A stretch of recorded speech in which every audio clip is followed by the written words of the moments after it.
Hello friends, welcome to e learning classes. Friends, आज है 29 सितंबर 2020 और 29 सितंबर के जितने भी इंपॉर्टेंट क्वेश्चंस हैं सारे क्वेश्चंस को डिस्कस करेंगे हम वीडियो में। इसकी पीडीएफ आपको टेलीग्राम से मिलेगी।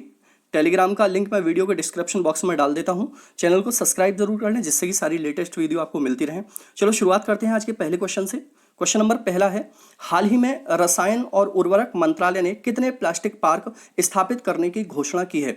तो देखोगे, अभी रसायन और उर्वरक मंत्रालय ने प्लास्टिक पार्क स्थापित करने की घोषणा की है। तो कितने करेंगे? आंसर होगा इसका ए 10 प्लास्टिक पार्क स्थापित किए जाएंगे रसायन और उर्वरक मंत्रालय के द्वारा।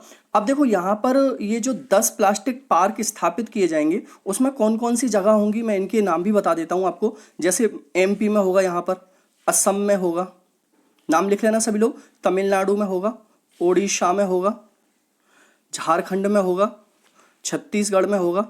कहाँ पर? छत्तीसगढ़ में, ठीक है, और उत्तराखंड में होगा। तो अभी इनके नाम आप लिख लोगे कि इन राज्यों में अभी के लिए रसायन और उर्वरक मंत्रालय के द्वारा 10 प्लास्टिक पार्क स्थापित करने की योजना बनाई गई है।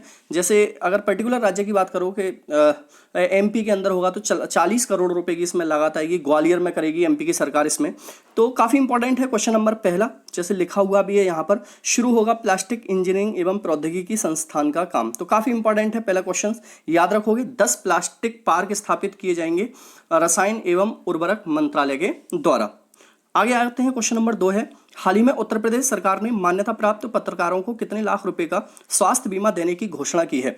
तो देखो, उत्तर प्रदेश की सरकार ने जो मान्यता प्राप्त पत्रकार हैं उनको कितने लाख रुपए का स्वास्थ्य बीमा देगी? तो आंसर होगा इसका डी, 5 लाख रुपए। 5 लाख रुपए का स्वास्थ्य बीमा देगी उत्तर प्रदेश की सरकार मान्यता प्राप्त पत्रकारों को। और इसके अलावा अगर किसी पत्रकार का परिवार वाला कोरोना की वजह से मर जाता है, किसकी वजह से? कोरोना की वजह से उसकी डेथ हो जाती है, तो आर्थिक मदद के रूप में सरकार उसे 10 लाख रुपए देगी। कितने लाख रुपए देगी? 10 लाख रुपए उसे आर्थिक मदद के रूप में देगी यूपी की सरकार। वैसे पत्रकार का बीमा कितने का है? 5 लाख रुपए का है। यूपी की बात है, यूपी के सीएम कौन है? योगी आदित्यनाथ हैं। यूपी के राज्यपाल कौन है? आनंदीबेन पटेल हैं। यूपी की राजधानी क्या है? लखनऊ है। यूपी का हाईकोर्ट कहां पर है? इलाहाबाद में है। ठीक है, आगे आते हैं, इसमें लिखा हुआ है जैसे यूपी में मान्यता प्राप्त पत्रकारों को 5 लाख का स्वास्थ्य बीमा देगी योगी सरकार। तो काफी इंपॉर्टेंट है, क्वेश्चन नंबर 2 भी याद रखना है आपके लिए। क्वेश्चन नंबर 3 पर आते हैं, हाल ही में पूर्व मंत्री रहे जसवंत सिंह का कितने वर्ष की उम्र में निधन हो गया है? तो देखो, जसवंत सिंह पूर्व केंद्रीय मंत्री रहे थे और इनका अभी 82 ईयर्स की एज में डेथ हो गई है। Option number B, question number 3 का आंसर बी है। 82 वर्ष की उम्र में इनका निधन हो गया है। ये बीजेपी की सरकार में, किसकी में? बीजेपी की सरकार में अटल बिहारी वाजपेयी के समय पर केंद्रीय मंत्री रहे थे जसवंत सिंह। और इनकी अभी कोरोना के चलते इन्हें कोरोना पॉजिटिव भी पाए गए थे और इसकी वजह से इनकी क्या हो गई? डेथ हो गई। तो काफी इंपॉर्टेंट हो जाता है। देखो, ये है जसवंत सिन्हा जिनकी कोरोना की वजह से डेथ हो गई। तो काफी इंपॉर्टेंट रहेगा, याद रखोगे इस क्वेश्चन का आंसर। आगे आते हैं, क्वेश्चन नंबर 4 है, 28 सितंबर को विश्व भर में कौन सा दिवस मनाया जाता है? तो 28 सितंबर को विश्व भर में मनाया जाता है दोस्तों, ऑप्शन नंबर बी, विश्व रेबीज दिवस। काफी इंपॉर्टेंट है, विश्व रेबीज दिवस कब मनाया जाता है? 28 सितंबर को पूरे विश्व के अंदर मनाया जाता है। अब देखोगे, विश्व रेबीज दिवस 28 सितंबर को मनाया जाता है। तो इस बार के रेबीज दिवस की थीम क्या है? ये थीम काफी इंपॉर्टेंट होती है, पूछ लेता है कि सब्जेक्ट क्या रहा है। तो इस बार का सब्जेक्ट रहा है एंड रेबीज। एंड रेबीज लिख लेना भाई। कोलोबोरेट, कोलोबोरेट को बोलते हैं इंग्लिश में सहयोग। कोलोबोरेट, वैक्सीनेट, वैक्सीनेट को बोलते हैं टीकाकरण। तो हिंदी में अगर आप लिखना चाहो तो हिंदी में लिख लेना एंड रेबीज, मतलब रेबीज खत्म, कोलैबोरेट और सहयोग और टीकाकरण। तो ये हिंदी में रहेगा, इंग्लिश में बाकी ये थीम रहेगी, काफी इंपॉर्टेंट रहेगा। जैसे कि देखो यहाँ पर लिखा हुआ है रेबीज, विश्व रेबीज दिवस 28 सितंबर को। रेबीज के टीके की जो खोज की गई थी वो लुईस पाश्चर के द्वारा की गई थी। किसके द्वारा की गई थी? लुईस पाश्चर के द्वारा की गई थी। तो काफी इंपॉर्टेंट रहता है, काफी बार पेपर में पूछा जाता रहता है। आगे आते हैं, क्वेश्चन नंबर 5 है, हाल ही में भारत ने स्वदेश में निर्मित परमाणु क्षमता वाली किस मिसाइल का सफल परीक्षण किया है? तो देखोगे, अभी भारत ने पूर्ण रूप से स्वदेशी निर्मित परमाणु मिसाइल का सफल परीक्षण किया है। आंसर है इसका बी, पृथ्वी 2, किसका किया है? पृथ्वी 2। वेरी वेरी मोस्ट इंपॉर्टेंट है ये क्वेश्चन। स्वदेश में निर्मित है पृथ्वी 2, पूरी तरीके से स्वदेशी है, सतह से सतह पर मार करने वाली मिसाइल है, सतह से सतह पर मार करने वाली मिसाइल है। और इसका जो किया गया है परीक्षण वो डीआरडीओ के द्वारा किया गया है। किसके द्वारा? डीआरडीओ की स्थापना 1958 में हुई थी, मैं बताता रहता हूं इसके बारे में।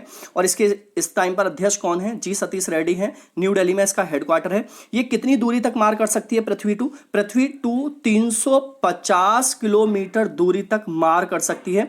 और इसे मोबाइल लॉन्चर के द्वारा दागा गया है। किसके द्वारा?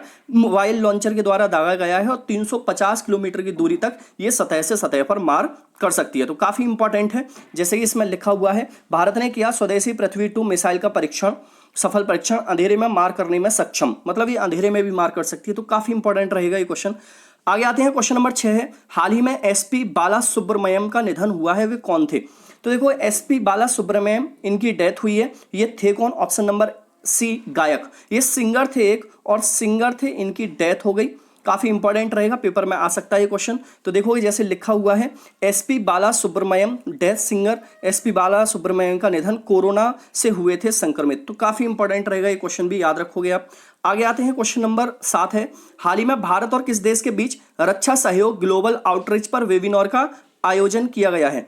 तो देखो, अभी भारत ने किस देश के साथ रक्षा उद्योग ग्लोबल आउटरीच, रक्षा उद्योग ग्लोबल आउटरीच पर वेबिनार का आयोजन किसके साथ किया है? तो आंसर होगा दोस्तों इसका ए, इजराइल के साथ किया है। किसके साथ किया है? इजराइल के साथ किया है भारत ने ये आयोजन। अब इजराइल की बात है दोस्तों, तो इजराइल की राजधानी क्या है? जेरूसलम।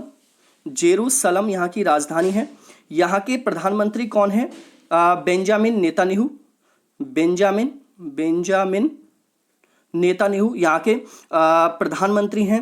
देखो, किसी बच्चे ने कमेंट बॉक्स में पूछा था कि सर इजराइल की संसद का नाम क्या है? तो मैं इजराइल की संसद का नाम यहाँ भी बता देता हूँ, मैंने वहाँ भी बताया था।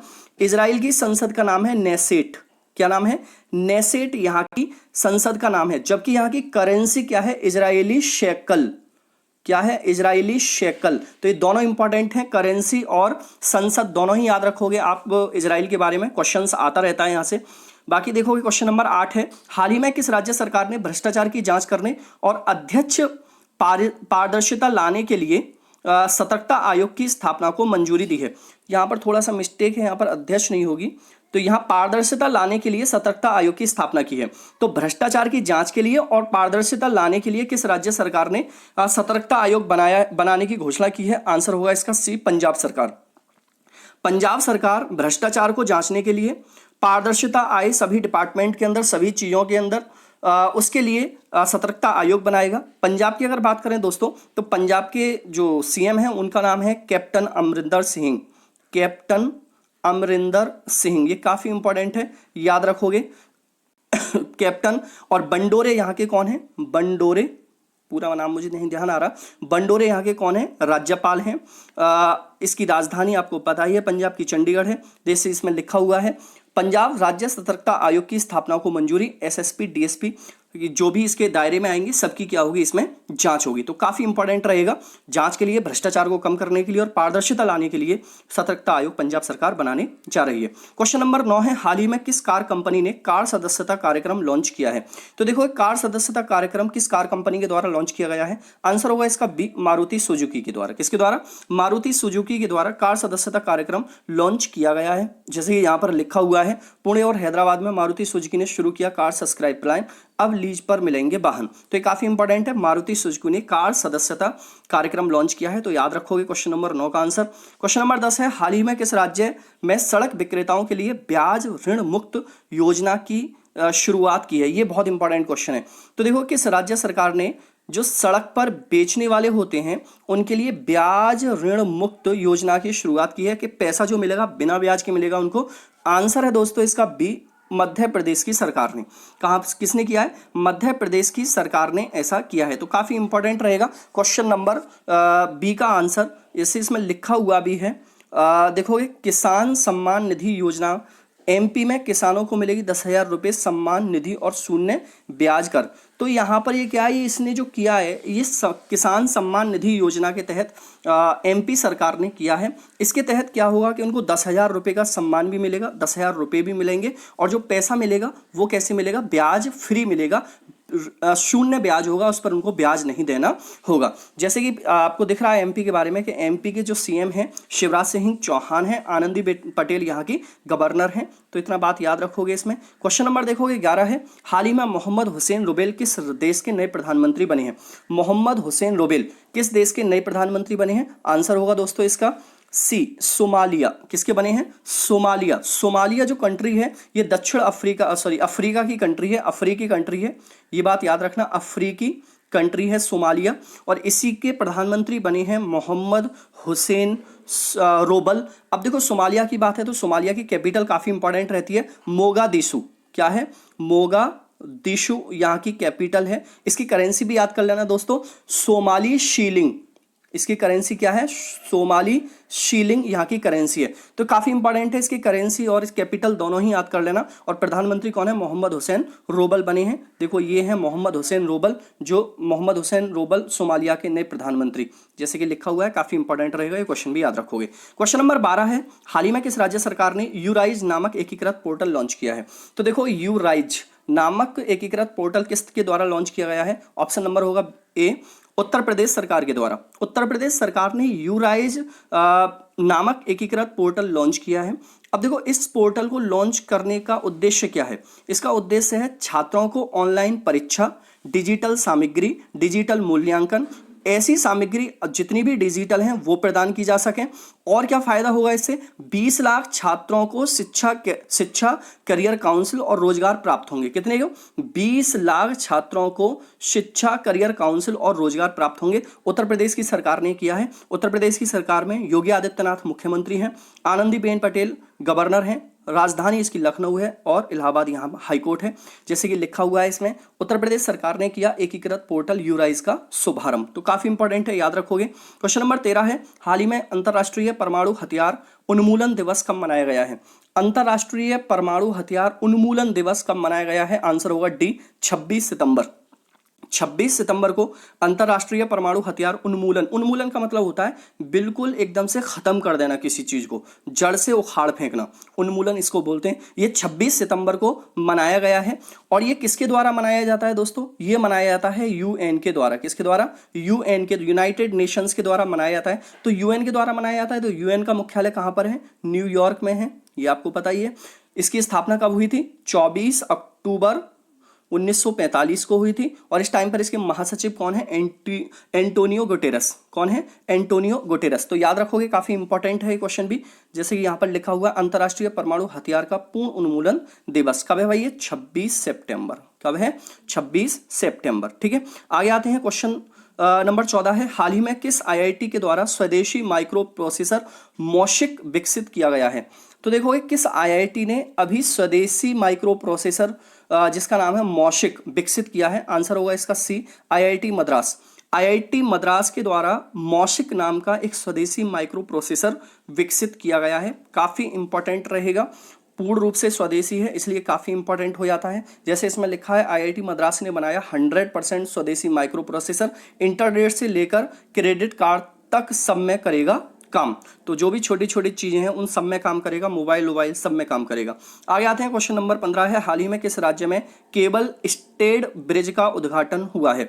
तो देखो केबल स्टेड ब्रिज काफी इंपॉर्टेंट रहेगा क्वेश्चन। आंसर है इसका बी, तेलंगाना में। किसमें हुआ है, तेलंगाना में केबल स्टेड ब्रिज का उद्घाटन हुआ है। तो देखो ये तेलंगाना सरकार के द्वारा इसका किया गया है और इसकी लागत कितनी है, 184 करोड़ रुपए है। कितनी है दोस्तों, 184 करोड़ रुपए है। तेलंगाना के जो सीएम है उनका नाम है के चंद्रशेखर राव। क्या नाम है, के चंद्रशेखर राव।